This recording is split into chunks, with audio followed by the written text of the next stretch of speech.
Why don't you just start by introducing yourself and what you do here at the Siren? Okay. Monte Schaller. I'm the music manager here at the Siren in Morro Bay. Been in the music industry for about 10 years. Had about 8 years under my belt managing SLO Brew. Worked with former owner of SLO Brew, Todd Newman, for about 2 years with Good Medicine Presents. So I got about a decade in the music world here. And so you've definitely been through the ins and outs. I have, yeah. I've worked at, putting on events and doing shows in rooms as small as 100 people for outdoor festivals up to 5,000 people on the beach. So kind of, and everything in between, probably booked or done music in 15 to 20 different rooms on the coast. What's been your relationship like working? Your working relationship like with the bands and artists around you? For a good duration of that, it was running the day-to-day events versus actually booking or negotiating fees. I mean, there definitely was a lot of that mixed in, but primarily running, from arrival to the venue to paying out and packing up the bands and getting them out of here. So everything in between. I feel like I've covered just about every gamut of, from talking with an agent and booking a band or an artist themselves for the smaller local bands potentially, all the way to running the day-to-day, making sure that shows stay on time, are efficient, and et cetera, et cetera. So I feel like I've covered just about everything at some point. What's it been like booking with so many artists, constantly as a new venue, especially? Interesting, like for lack of a better term. I mean, I very much enjoy and value the relationships of the local musicians. I think that that was something that was kind of ingrained with my time with Todd and Corey Newman at SLO Brew. I mean, I feel like we took a lot of pride in cultivating a lot of local musicians as well as touring acts as well. That was one of the great things about that venue, is seeing some bands come into the market from outside of the market, watching them grow and becoming huge sellers and outgrowing venues and going to bigger places. Had that happen with a lot of local musicians, probably not as many on the local aspect, but definitely watching local bands come into their own, and some of them go on national tours and et cetera, et cetera. So it's fun to watch that kind of progress happen, without a doubt. What have you seen it change in your experience in the industry on the? Yeah, I mean, there's definitely specifics that change, and I think it depends on where the venue, what the venue is. I mean, every venue is very specific in its own right on how it gets booked and the finances that come along with it. Obviously, there's some small rooms on the coast, and now including the Fremont and some outdoor festivals, Avila Beach. I mean, there's some really large-scale, finances involved on some of those shows. So they, generally, the premise of it seems to not have changed a whole lot. I mean, it's everyone's kind of, make a profit and make the event financially viable. There's a little tug and pull here and there. Everyone's got different, I think, perceptions about what, how much money is made at these events and how they get allocated, et cetera. So that never really changes by any means. How have you seen with such a large, diverse, crop of acts around here to choose from as a venue, how have you seen that pull and tug differ amongst hobbyist musicians versus working musicians? Absolutely. I think that's probably where the greatest conflict kind of generally arises, is that there are some bands out there that truly are trying to make a career out of it, get to the next level, record an album, spend money on studio work, spend money on a tour, etc. And then there are a lot of kind of weekend warriors, as you might call them, for people who are just looking to play gigs. Maybe they're retired, or maybe they have daytime jobs and they do it on the side for some extra money or fun, generally. And then there's some cloudy lines in between, and that's so all of those bands have different financial needs, different professional needs, different scheduling needs, and every venue has a different brand and a different marketing possibility for the music that they book, etc. And unfortunately, there's not just one cut and clear, dry format to make them all work. Every town has a different venue, and if that venue, this venue was in San Luis, I would probably book it differently than I book it in Morro Bay. And same if it were in Paso or Goleta or what have you. So yeah, there's a bunch of different interpretations of what happens, and at the end of the day, that's comes down to that's the art of, in theory, promoting and booking the bands. it sounds like you can recognize the different niches and the value of what live music brings to your business. Would you agree?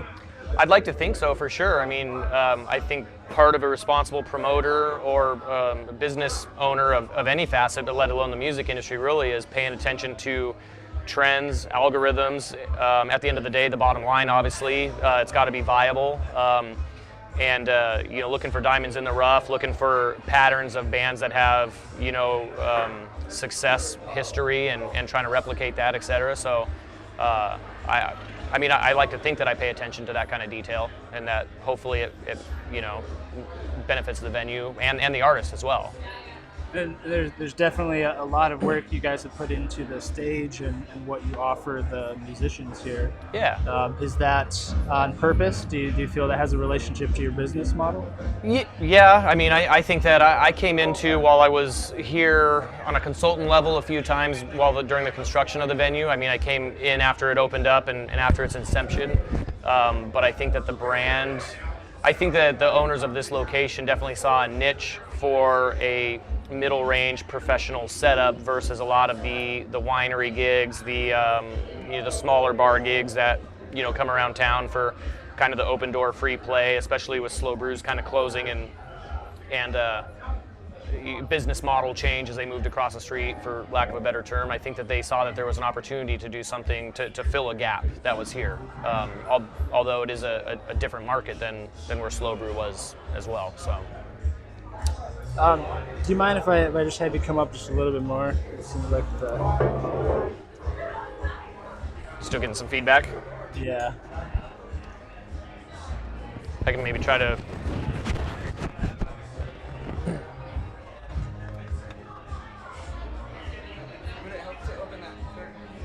Yeah, do you need more light, or is it just the sound? It's just the sound. Just the sound.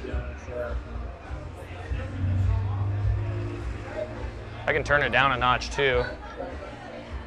I mean, it would help, but I don't want to disturb what you guys. All good. I think one notch will just turn it down one click. We'll survive. I appreciate that.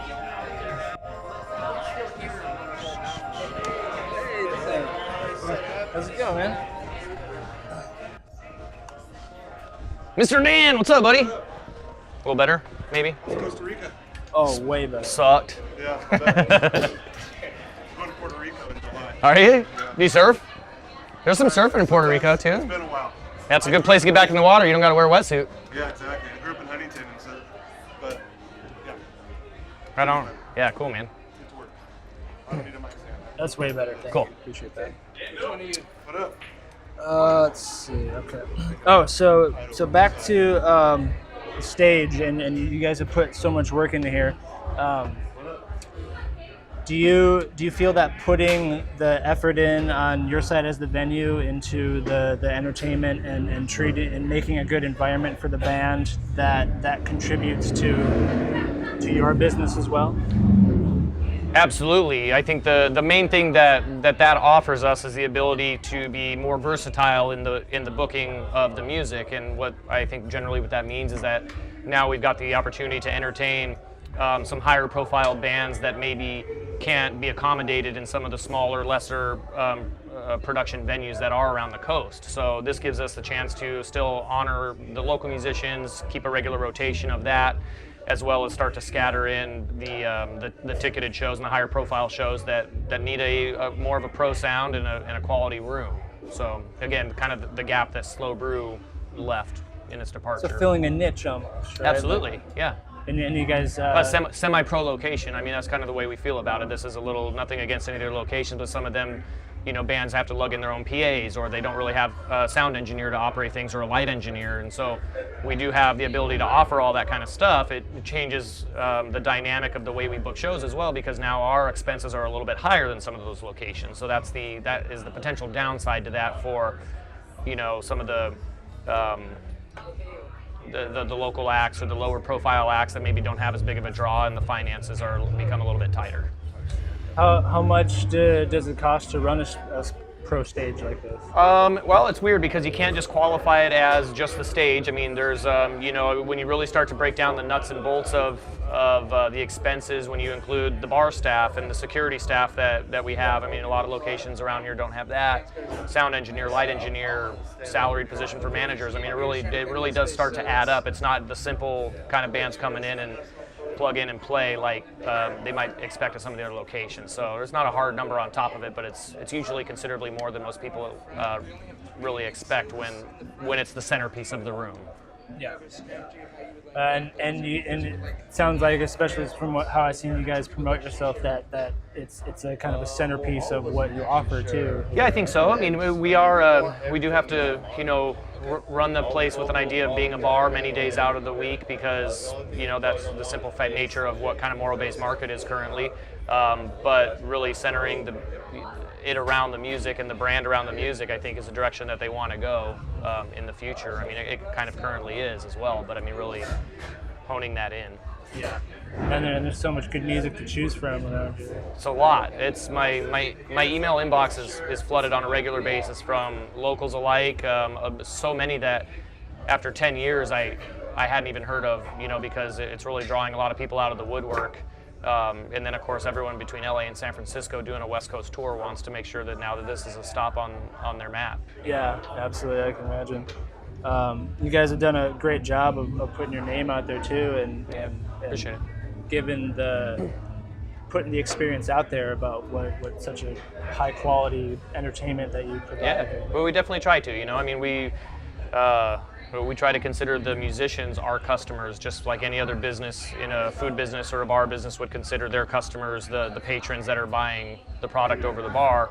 I mean, these are our customers. That's something that we kind of embodied over at SLO Brew. We really tried to. We happy musicians put on a better show. They come back. It helped put that venue on the map without a doubt. And so I feel like that's something that was kind of ingrained in my DNA, is to make sure that the good experience starts here on the stage, and then I believe that will translate to everyone else in the building. Yeah. And that's the music, the entertainment side. How does that work out? Is it as synergistic as you make it sound on the compensation side about working with bands in this area? No, interestingly enough, not always. I mean, I would say definitely. I mean, it's kind of that's a blanket theory. I say it works most of the time. At the end of the day, simple fact is human beings are human beings, and there's conflict of characters all the time, and I feel like I'm a pretty agreeable guy, and the staff that helps put on the shows are hardworking and know what they're doing, and but there's always differing opinions about, what the sound is and what the pay is and what time the show should end and et cetera, et cetera. So you just kind of manage those on a case-by-case scenario. Is there any, has there been any big conflicts or things Not so far, really.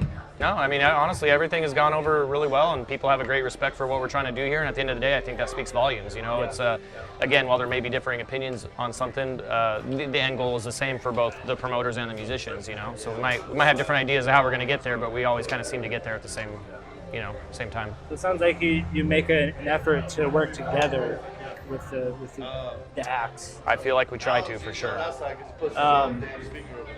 Speaking from my own experience performing around here, that wouldn't necessarily say that happens with all of the venues around here, and especially there's a lot of different type of venues, Sure. From wineries and bars and everything in between. Do you think that why do you think that there might be a perception that some venues take advantage of such high amount of acts in the area? Because some venues do.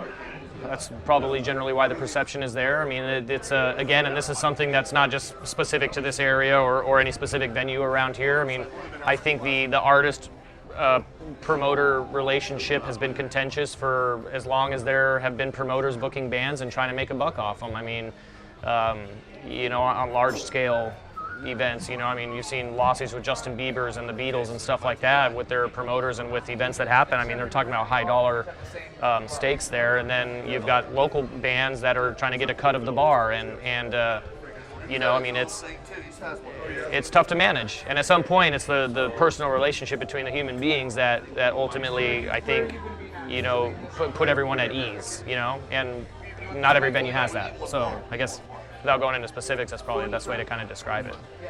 But there are promoters who take advantage. There's also bands who, you know, make things challenging as well. So how do you think that the two sides could come together in ways that work more? You know, that's a difficult question. I think there's been a lot of talk with a lot of bands about almost kind of like trying to form a union or some type of like a base pay or a different structure, and the reason that's so challenging is that different bands have different talent levels.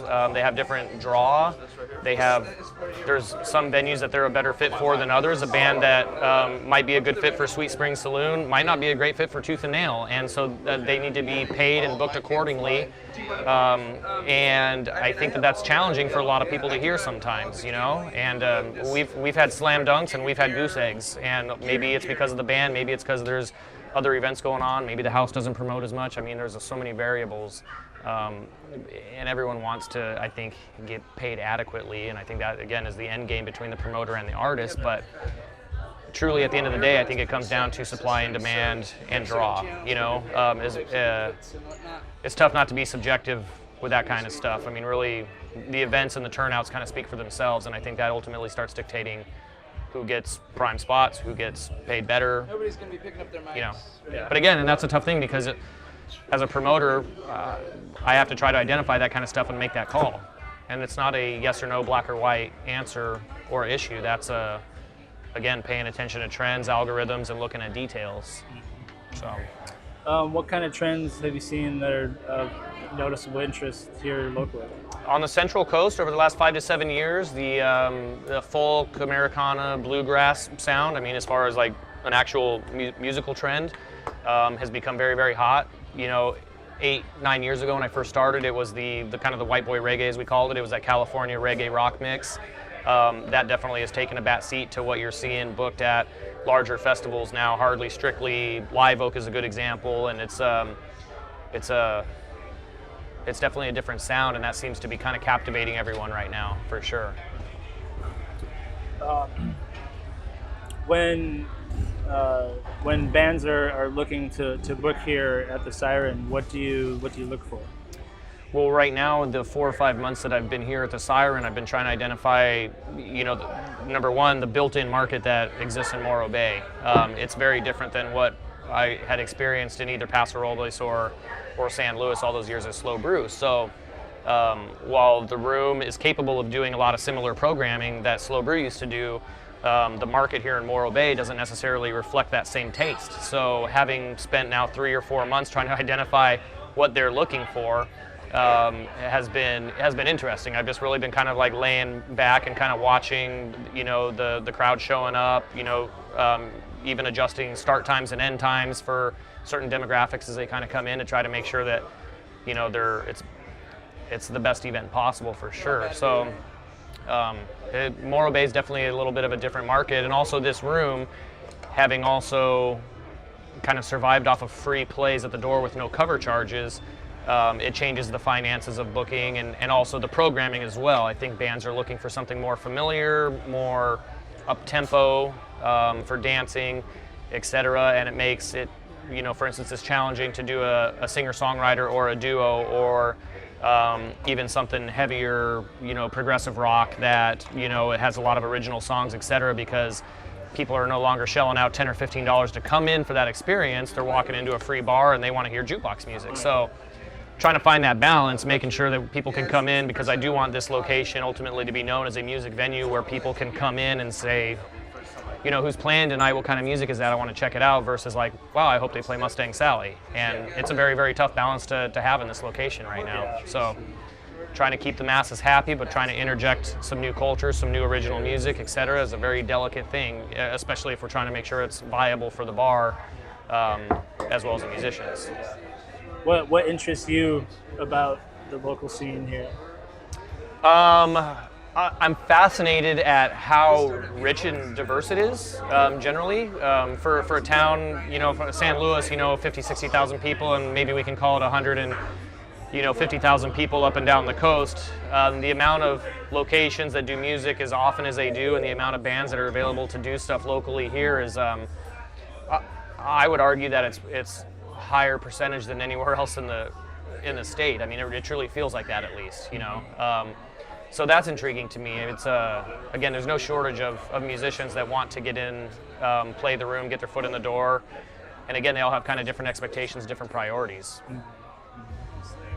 How you on the creative side of like what you choose in an act here, how do you balance that with locally, hungry local acts, and then you got these big acts passing through, and that's the balance you're talking about, right? Yeah, exactly. I mean, again, we want this to be known as a music venue because it has some of the capabilities that other locations don't have. So it'd be a shame not to take advantage of, having pro sound and a stage that's large enough to accommodate a pro act, and a room that's big enough to sell, 350 tickets in order to really, have some touring talent come through. So.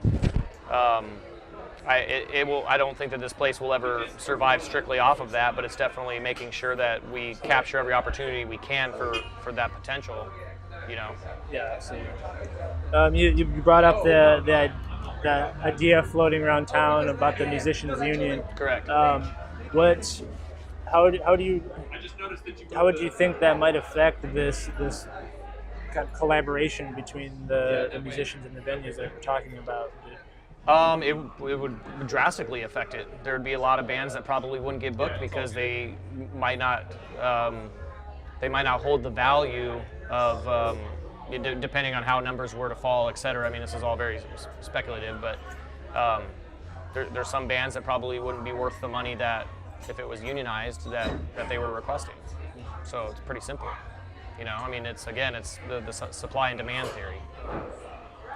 Do you think that talent would be diverted in any way, or opportunities diverted if that were? Absolutely. It's a challenging theory, just strictly based on the fact that if there were a flat rate for an artist or a band, it'd be difficult to manage that. You have duos, you've got 9-piece bands floating around town, you have bands that have a history of doing events that are worthy of selling a couple hundred tickets at $10 a pop, and you have some bands that play background music at a winery, and for them to all advocate that they deserve a certain rate or something like that, I think is, again, it would be logistically very, very difficult to do.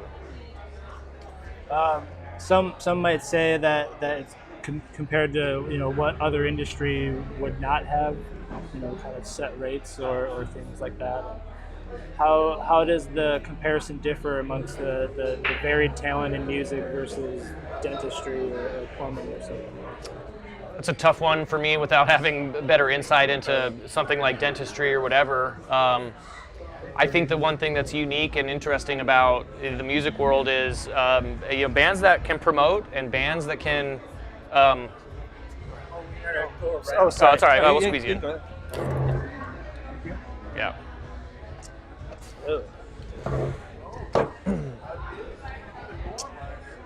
It's okay. And so,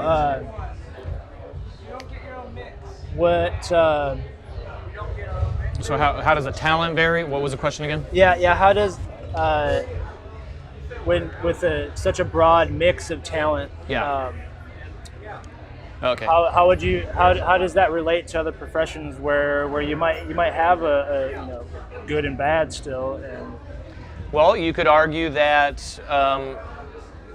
just you could have a band that might be, just to qualify it, as a mediocre talent as far as musicians, but maybe they're well networked. Maybe they've got thousands of friends. Maybe they are the hardest working promoters on social medias than other bands, etc. And they might be booked and they might fill the room. And that's taken into consideration, for better or worse, the next time a slot opens up, or the next time maybe potentially programming for that band becomes available, because truly at the end of the day it is about the revenue and selling tickets. And you can see that on a larger scale. You can hear pop radio, again, just to go back, I mean, you can listen to a Justin Bieber, and you can argue all night long until the cows come home about whether he's talented or whether he's not. But truly, at the end of the day, he sells tickets. And then you could go back and you might know the most talented singer-songwriter on the coast that's playing right now, you know, at wine bars for pennies or peanuts on the dollars or for a free drink tab. But that's the way the chips fell, and that's how it works, you know? So, I mean, it comes down to who brings people in within reason. I mean, again, we try to support our locals and we try to make sure that everyone has an opportunity to get a slot, but we watch the progress, you know? We watch the ticket sales, we watch the bar sales, we watch those kind of factors, and as a promoter, those are the kind of stuff that we've got to kind of compute to make sure, you know, that it's the most successful music event as possible. So, I mean, you might see that in a different industry. One dentist might be better than the other, but maybe he paid more for a billboard on the main street and he gets more customers that way, etc. And maybe he's busier, maybe he makes more money. And so maybe he's a smarter business person than he is a better dentist. And that definitely translates into musicians as well. I've seen musicians that walk around and tape posters up on the telephone poles. Not many people do that anymore. And a lot of people don't promote their events because they have five events happening that week, and they're playing a farmer's market and they're doing whatever, and you could argue that maybe, you know, the proof is in the pudding when that happens, you know. I think it sounds like a testament to the collaboration, and there's everybody has to bring something to the table, right? Absolutely. To make it mutually successful. Yeah. What do you think that musicians can do better to along those lines? Well, I think that the conversation truly comes down to this. If they want to make more money, then they need to potentially work on ticketed events more often. If they want to do more ticketed events, they need to unsaturate the market. There's kind of two trains of thought the way I look at this. And again, this is a very broad brushstroke. This isn't a black or white end-all be-all answer, but they can play 15 or 17 gigs a month for half of the amount of money and stay in rotation and work a little bit harder for the same amount of money. Or if they truly feel that they have the talent, and this is where it starts to get very, very cloudy, is everyone feels like they have the talent, some have more than others, then I believe that they need to be more selective about what rooms they play, how often they play, the type of show that they put on, and then at that point I think that they start to build the brand. And again, you can look at the bands that demand a higher price point in the market in the area, and I think that they follow that program. You look at the bands who want more money, but they play free gigs 3, 4, 5 days a week. So that's kind of the $1 million question, is which route do you want to go, you know? And there's a fine line. As a musician, you need to get exposure, you need to be relevant, you need to stay out there. And at some point, you have to make the transition, though, I believe. Yeah. You know, I mean, so a lot of those bands that demand higher price points now, probably in their inception, were hustling as hard as anyone else is. You know, so. But I don't think that's the venue's responsibility necessarily to make that transition. At some point, the talent, the artist, saving the money to record an album or do a CD release party or something like that needs to kind of fall upon the artist in order to make that transition. So. And what they bring to the table. Yeah, absolutely. And it's like finding a niche, like you guys are doing at the Siren. Yeah. And following trends in the way music changes, the same way we book our music accordingly to what, again, is not necessarily most popular, but what seems to be to be most successful. Bands also need to pay attention to that kind of algorithm. You know, playing an outdated type of music is going to make things more difficult. It doesn't necessarily mean that you can't follow your your artistic path, but also this music is a business, so making sure that you're aware of how trends are changing, the way the shows are changing, the way equipment's changing. I mean, all that kind of stuff has to be kind of taken into consideration.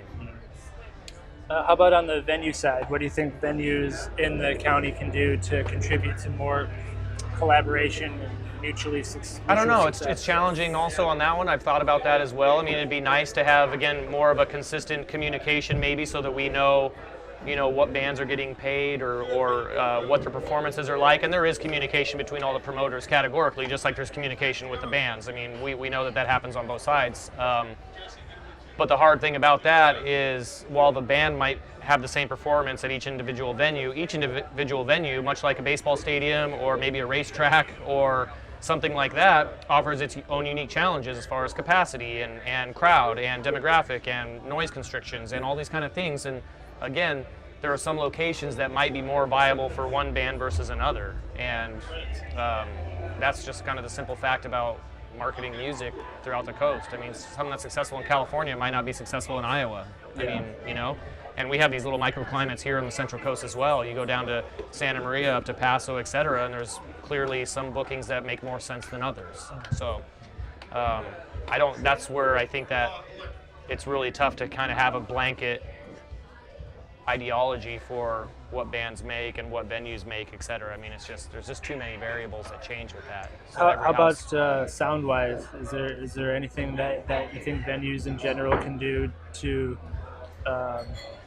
like, you guys put so much into your sound here, and that carries over into the entertainment and the crowd response. Do you have any tips for how other venues might learn from that model? Again, it's tough because some people have the infrastructure to do that kind of stuff, you know, a SLO Brew, you know, the Siren here, the Fremont Theater, of course, versus some of the, you know, a place like a Sweet Springs or a Frog and Peach. I mean, there's physical limitations to how, you know, the sound is to the amount of people that come in, which in turn changes the amount of money that a band might make in one venue versus the next. I mean, those are the kind of variables that really do make all these things challenging. So, yeah, I try not to speculate too much on what other venues can do because I don't run them and I don't know what kind of challenges they may or may not have with their demographics, their weekly programming. I just try to focus mostly on what we're doing here, I suppose. Yeah. You guys are having a lot of success.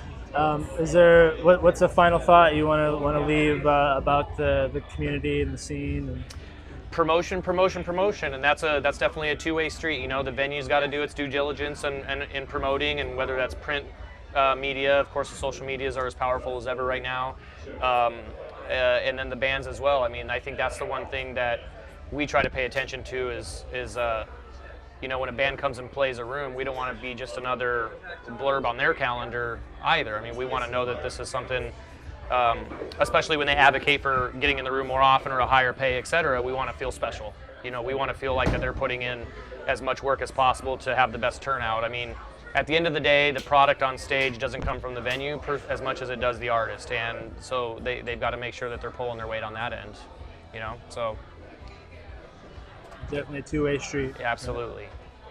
Do you think that there's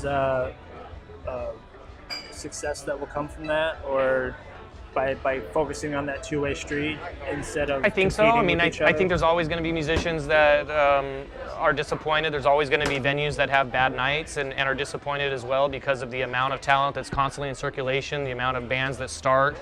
Kind of like the restaurant industry. I think, you know, 3 out of every 4 restaurants that ever, you know, get going end up failing. I mean, it's a very competitive industry. I would argue that the music industry is as competitive, if not more so. And so everyone's got to hustle and make sure that they're offering the best product, you know, and the venue's got to do its due diligence to try to make sure it's sussing out, you know, who has the most potential in order to kind of cultivate that and build a draw. And I don't know, yeah.